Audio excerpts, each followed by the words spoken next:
1 கொரிந்தியர் 7ஆம் அதிகாரம். நீங்கள் எனக்கு எழுதின காரியங்களை குறித்து நான் எழுதுகிறதென்னவென்றால், ஸ்திரீயை தொடாமல் இருக்கிறது மனுஷனுக்கு நல்லது.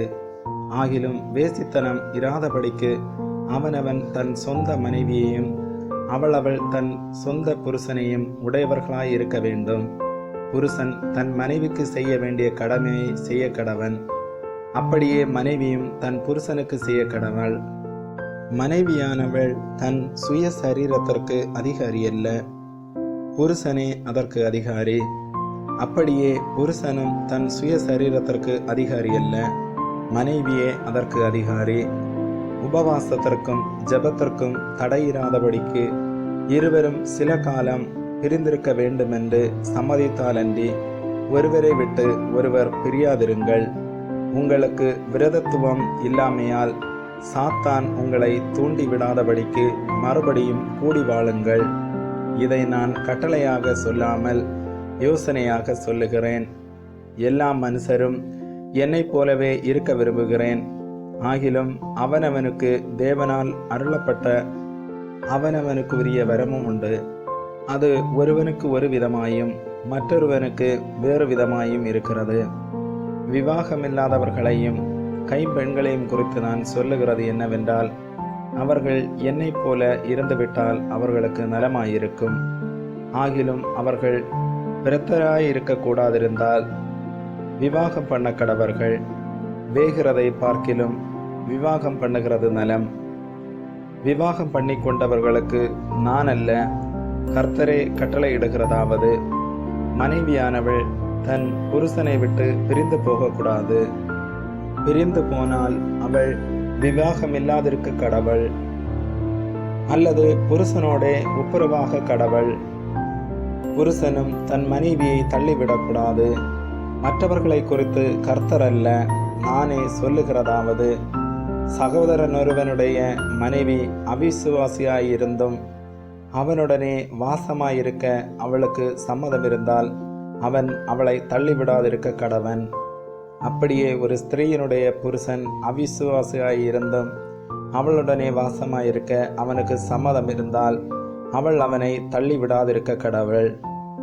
எண்ணத்தினாலெனில் அவிசுவாசியான புருஷன் தன் மனைவியால் பரிசுத்தமாக்கப்படுகிறான்.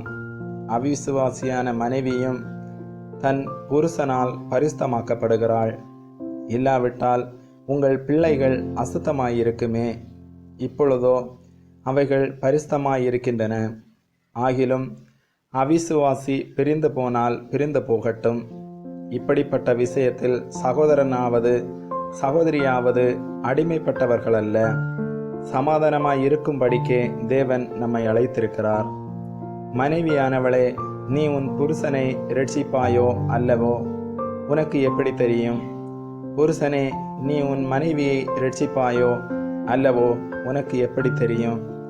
தேவன் அவனவனுக்கு பகிர்ந்ததெப்படியோ, கர்த்தர் அவனவனை அழைத்ததெப்படியோ, அப்படியே அவனவன் நடக்க கடவன். எல்லா சபைகளிலேயும் இப்படியே திட்டம் பண்ணுகிறேன். ஒருவன் விருத்த சேதனம் பெற்றவனாய் அழைக்கப்பட்டிருந்தால் விருத்த சேதனம் இல்லாதவனாய் இருக்க வகை தேடானாக. ஒருவன் விருத்த சேதனம் இல்லாதவனாய் அழைக்கப்பட்டிருந்தால் விருத்த சேதனம் பெறாதிருப்பானாக.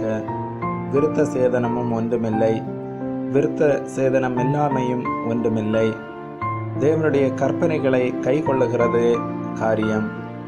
அவனவன் தான் அழைக்கப்பட்ட நிலைமையிலே நிலைத்திருக்க கடவன். அடிமையாய் நீ அழைக்கப்பட்டிருந்தால் கவலைப்படாதே. நீ சுயாதீனனாக கூடுமானால் அதை நலமென்று அனுசரித்துக்கொள். கர்த்தருக்குள் அழைக்கப்பட்ட அடிமையானவன் கர்த்தருடைய சுயாதீனனாயிருக்கிறான். அப்படியே அழைக்கப்பட்ட சுயாதீனன் கிறிஸ்துவனுடைய அடிமையாயிருக்கிறான். நீங்கள் கிரயத்துக்கு கொள்ளப்பட்டீர்கள், மனுஷருக்கு அடிமைகளாகாதிருங்கள். சகோதரரே, அவனவன் தான் அழைக்கப்பட்ட நிலைமையிலே தேவனுக்கு முன்பாக நிலைத்திருக்க கடவன்.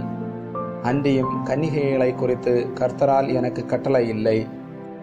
ஆகிலும் நான் உண்மையுள்ளவனாயிருக்கிறதற்கு கர்த்தரால் இரக்கம் பெற்று என் அபிப்பிராயத்தை தெரியப்படுத்துகிறேன்.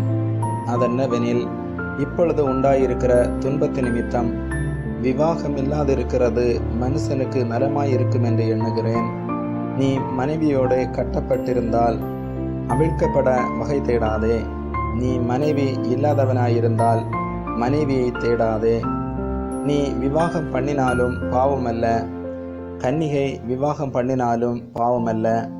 ஆகிலும் அப்படிப்பட்டவர்கள் சரீரத்திலே உபத்திரவப்படுவார்கள். அதற்கு நீங்கள் தப்ப வேண்டும் என்றிருக்கிறேன். மேலும் சகோதரரே, நான் சொல்லுகிறதென்னவெனில், இனிவரும் காலம் குறுகினதானபடியால் மனைவிகள் உள்ளவர்கள் மனைவிகள் இல்லாதவர்கள் போலவும், அழுகிறவர்கள் அழாதவர்கள் போலவும், சந்தோஷப்படுகிறவர்கள் சந்தோஷப்படாதவர்கள் போலவும், கொள்ளுகிறவர்கள் கொள்ளாதவர்கள் போலவும், இவ்வுலகத்தை அனுபவிக்கிறவர்கள் அதை தகாத விதமாய் அனுபவியாதவர்கள் போலவும் இருக்க வேண்டும். இவ்வுலகத்தின் வேஷம் கடந்து போகிறதே. நீங்கள் கவலையற்றவர்களாய் இருக்க விரும்புகிறேன். விவாகமில்லாதவன் கர்த்தருக்கு எப்படி பிரியமாய் இருக்கலாம் என்று கர்த்தருக்குரியவைகளுக்காக கவலைப்படுகிறான். விவாகம் பண்ணினவன் தன் மனைவிக்கு எப்படி பிரியமாய் இருக்கலாம் என்று உலகத்திற்குரியவைகளுக்காக கவலைப்படுகிறான். அதுபோல மனைவியானவளுக்கும் கன்னிகைக்கும் வித்தியாசம் உண்டு. விவாகமில்லாதவள் சரீரத்திலும் ஆத்மாவிலும் பரிசுத்தமாயிருக்கும்படி கர்த்தருக்குரியவைகளுக்காக கவலைப்படுகிறாள். விவாகம் பண்ணினவள் தன் புருஷனுக்கு எப்படி பிரியமாய் இருக்கலாம் என்று உலகத்திற்குரியவைகளுக்காக கவலைப்படுகிறாள். இதை நான் உங்களை கண்ணியில் அகப்படுத்த வேண்டும் என்று சொல்லாமல், உங்களுக்கு தகுதியாய் இருக்கும் என்றும் நீங்கள் கவலை இல்லாமல் கர்த்தரை பற்றி கொண்டிருக்க வேண்டும் என்றும் உங்கள் சுய பிரயோஜனத்துக்காகவே சொல்லுகிறேன்.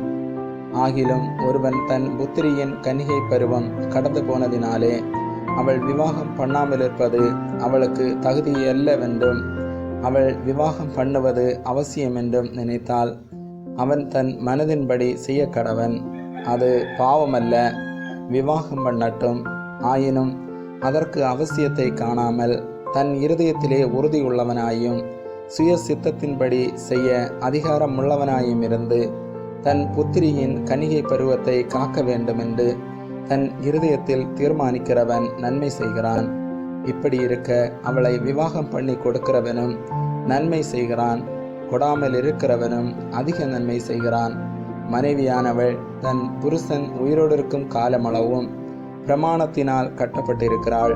தன் புருஷன் மரித்த பின்பு தனக்கு இஷ்டமானவனாயும் கர்த்தருக்குட்பட்டவனுமாய் இருக்கிற எவனை ஆகிலும் விவாகம் பண்ணிக்கொள்ள விடுதலையாயிருக்கிறாள். ஆகிலும் என்னுடைய அபிப்பிராயத்தின்படி அவள் அப்படியே இருந்துவிட்டால் பாக்கியவதியாயிருப்பாள். என்னிடத்திலும் தேவனுடைய ஆவி உண்டென்று எண்ணுகிறேன். ஆமென்.